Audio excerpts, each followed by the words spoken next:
新闻车先来看气象署伫11点半解除小犬风台的海上风台警报。明仔载开始就是双十连假。气象署指出讲，受到东北季风的影响，明仔载到后礼拜一水气较高，各地会落雨。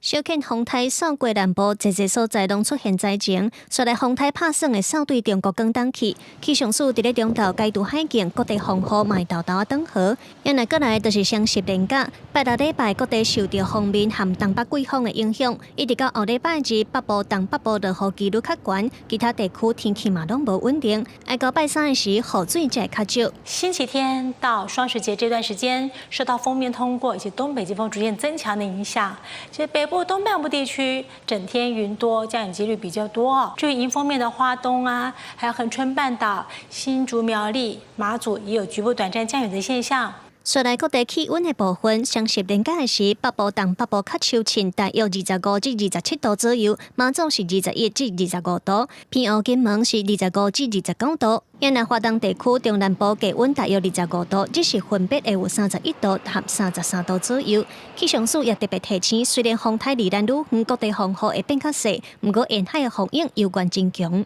而台风逐渐离开，但是海面上风浪还是很强劲，提醒大家在西半部的沿海以及澎湖、金门、马祖还是有3到4米以上的浪高。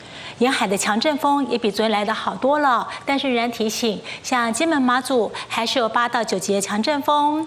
这几日除了避免去海边啊，山区因为土木咸水较松软，可能会发生危险。气象署呼吁民众唔通上山。另外，气象署指出，菲律宾东边海面有热带扰动，不过后续敢会变作风台，要该继续观察。记者卢尚如、林巧凯台北报道。